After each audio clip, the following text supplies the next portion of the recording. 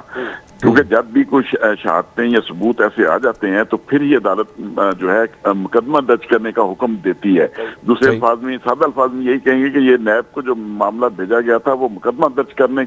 کے مترادف ہے. اب کیونکہ نیب کا جو ریفرنس ہوگا اس میں جو ہے ان کو اپنی ضمانتیں کرانی ہوں گی, تمام ملزمان جتنے بھی شامل ہیں اس میں, اور 2 مہینے کے اندر جو ہے وہ اپنا کر کے اس کا ریفرنس بنا کے عدالت میں بھیجیں گے. اور میں یہ سمجھتا ہوں کہ آج جو فیصلہ کیا ہے سپریم کورٹ نے, سپریم کورٹ ہمیشہ نظر ثانی کی اپیلوں میں بہت محتاط ہوتی ہیں اور ہمیشہ دیکھنے میں ہے کہ بہت ہی 1% سے بھی کم چانس ہوتا ہے نظر ثانی اپیلوں میں. تو لہذا سپریم کورٹ نے ایک اور جو اس میں فیصلے کے اندر جو اور قرار دے دیا کہ 184(3) کی جو پاورز ہیں سپریم کورٹ کی, ان پہ بھی انہوں نے ان کی درخواستیں ریجیکٹ کر دی ہیں. اور یہ اس میں ثابت ہو گیا کہ اب کیونکہ سپریم کورٹ کو سو موٹو اختیارات ہیں. اچھا بادشاہ اس بارے میں بتائیے گا کہ یہ جو منتقل کرنے کا کہا گیا تفتیش کے کراچی سے راولپنڈی نیب اس کو ٹیک اوور کر لے, اس پر بھی اعتراض اٹھایا گیا لطیف کھوسہ صاحب کی طرف سے, اور ان کا کہنا تھا کہ ریکارڈ سارا یہاں پر موجود ہے اور کیس یہاں پر انیشیٹ ہوا ہے, اس کو منتقل آخر وہاں پر کیوں کیا جائے؟ نہیں دیکھیے وہاں پہ آپ نے دیکھا ہوگا پہلے بھی جو وہاں کے حالات ہیں کراچی کے, وہاں کی حکومت ان کی ہے اور وزیر اعلیٰ سندھ جو ہیں اس کیس میں براہ راست ملوث ہیں. جب صوبے کا ہیڈ اس میں ملوث ہو تو پھر اس علاقے میں اس کے تفتیشی افسران یا وہاں کے لوگ شاید شہادتیں نہ دینے آئے, جس کی وجہ سے سپریم کورٹ کے جوائنٹ انویسٹیگیشن ٹیم کے ممبران نے بھی یہ شکایت کی تھی کہ ان کو ریکارڈ نہیں مل رہا, ان کو دھمکایا بھی جا رہا ہے مختلف طریقوں سے. تو اس لیے پھر سپریم کورٹ نے جب یہ معاملات سامنے آئے تو اس کے بعد سپریم کورٹ نے حکم دیا تھا کہ یہ سارا معاملہ جو ہے اس کو راولپنڈی جو ہے شفٹ کیا جائے.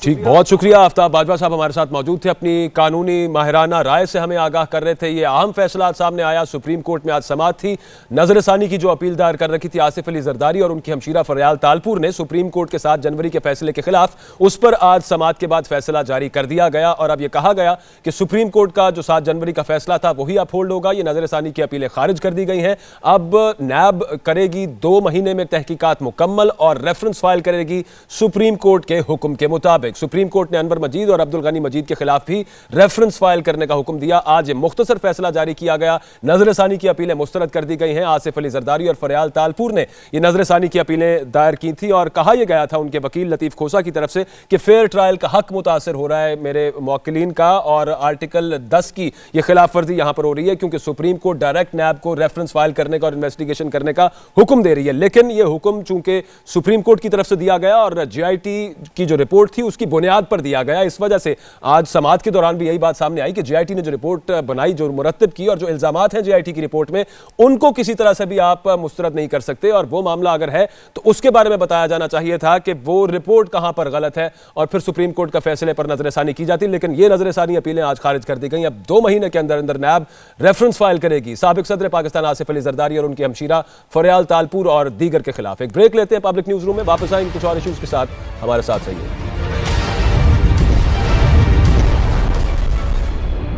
لطیف کھوسہ اس وقت سپریم کورٹ کے باہر میڈیا سے گفتگو کر رہے ہیں. گروپ کے عبدالمجید اور AG مجید ان کی جانب سے علیحدہ ان کی درخواستیں تھیں اور اسی طرح مانڈوی والا کے جو ہے ان کی جانب سے بھی 2 درخواستیں تھیں جو ان کے نام ECL پہ رکھے گئے. تو کل 9 درخواستیں نظر ثانی کی آج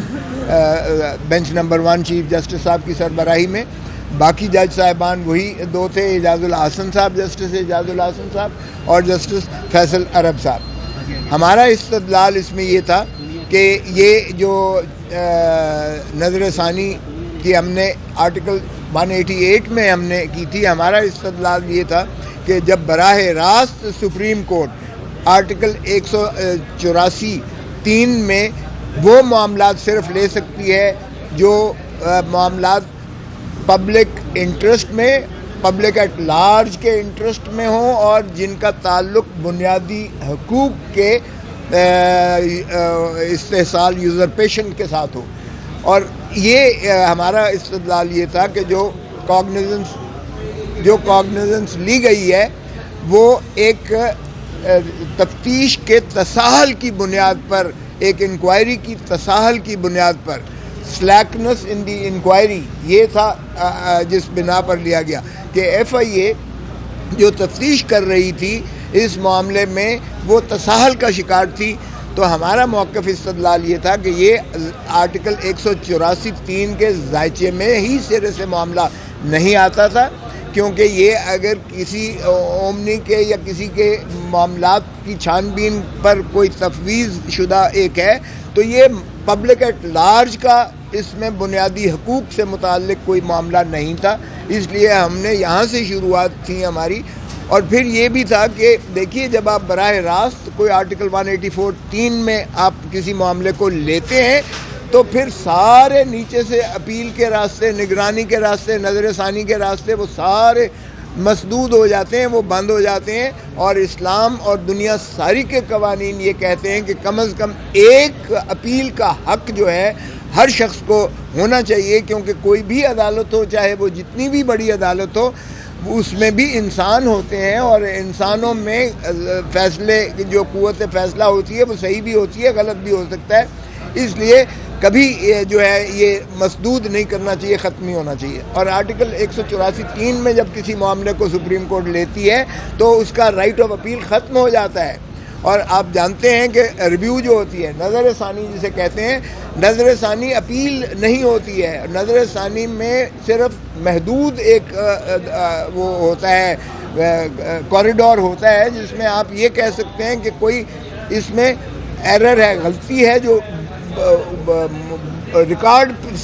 سے ہی واضح ہے، ریکارڈ سے مترشح ہے، یعنی آپ کو میرٹ میں ری ہیئرنگ کی نہیں اجازت ہوتی ہے۔ تو میں نے یہی عرض کیا کہ ایک تو آپ نے خود اپنی تقریر میں چیف جسٹس صاحب نے کہا تھا جب الوداعی تھی سابقہ وزیر اعظم کی کہ یہ آرٹیکل 184(3) میں ہم دیکھیں گے کہ رائٹ آف اپیل ہونا چاہیے، اور نہیں تو سپریم کورٹ رولز میں ہم کوشش کریں گے کہ انٹرا کورٹ اپیل رکھی جائے، کیونکہ اپیل جو ہے وہ وہی جج نہیں سن سکتے، اپیل دوسرے جج صاحبان سنتے ہیں اور کوئی بھی وکیل ہو سکتا ہے، جبکہ نظر ثانی وہی جج صاحبان سنتے ہیں اور وہی وکیلوں کو ہونا پڑتا ہے۔ سو اس لیے اس میں اپیل میں اور نظر ثانی میں زمین آسمان کا فرق ہوتا ہے، اس میں آپ جو ہے دوبارہ فیصلے کے صحیح ہونا یا درست ہونا اس میں قرار دیا جا سکتا ہے۔ اسی طرح ہم نے یہ عرض کی کہ جناب یہ دیکھیے گا کہ اس میں نہ تو بلاول بھٹو زرداری صاحب کے بارے میں بڑا واضح پوچھا پچھلی بینچ نے کہ بتائیے گا ان سے جے آئی ٹی سے کہ بتائیے گا آپ ان کے خلاف آپ نے کیسے کیس بنا دیا، تو ان کے وکیل فیصل صدیقی نے ان سے استفسار کرنے کے بعد کہا کہ ان کے خلاف کوئی مجرمانہ ارتکاب نہیں ہوتا، کسی مجرمانہ فعل کا ارتکاب بلاول بھٹو زرداری کے خلاف نہیں پایا جاتا۔ تو چیف جسٹس صاحب نے کہا پھر نام کیوں رکھا ہے ان کا، تو انہوں نے کہا جی وہ بھی ایسے غلطی سے ہو گیا ہے۔ اور دوسری بات انہوں نے کہی بھائی یہ تو معصوم ہے، یہ چیف جسٹس صاحب کا کہ میں کوٹ ان کوٹ الفاظ کر رہا ہوں، یہ تو معصوم بچہ ہے جو اپنی ماں کا مشن پورا کرنے آیا ہے، آپ نے اس کو بھی جو ہے ای سی ایل پر نام رکھ لیا اور جے آئی ٹی میں اس کو بھی کہا کہ ریفرنس کی جائے، تو وہ انہوں نے اس بات کو تسلیم کیا کہ ان کا نام ہٹا دیا جائے گا۔ اور اس وقت جو احکامات جو آرڈر کیے گئے، بلاول بھٹو صاحب کا نام نہ صرف ای سی ایل سے ہٹانے کا حکم ہوا جو اناؤنس 31 یہ دسمبر 2018 کی بات ہے جس دن یہ حتمی بحث ہوئی تھی، فیصلہ 7 جنوری کو ہوا، تو اس دن جو ہے یہی کہا گیا کہ جے آئی ٹی سے بھی ہٹائیں اور ان کا فیصلے ان کا ای سی ایل سے بھی ہٹائیں۔ اور مراد علی شاہ صاحب کے بارے میں یہ کہا گیا کہ ان کو سماعت ہی نہیں کیا گیا، کسی سٹیج پر بھی جے آئی ٹی نے ان کو نہ سنا، نہ ان کا موقف لیا، نہ ان کو جو ہے فریق بنایا گیا کسی صورت میں۔ تو ان کا بھی نام انہوں نے کہا کہ چیف ایگزیکٹو ہے، یہ پاکستان کی بھی بدنامی ہے، اس کا نام جو ہے ای سی ایل سے انہوں نے ریموو کیا، لیکن جے آئی ٹی سے ریموو ابھی جو آیا ہے تفصیلی حکم، ہماری یہ استدعا تھی کہ تفصیلی حکم میں شاید یہ سہون رہ گیا ہو ریکارڈ کرنا، اس لیے اس کی تصحیح جو ہے، اس کی نظر ثانی جو ہے، اس کی ریویو جو ہے یہ اس کی بھی کی جائے۔ پھر ہمارا یہ تھا کہ جی آپ نے سندھ سارے کو، تمام صوبے ہی سندھ کو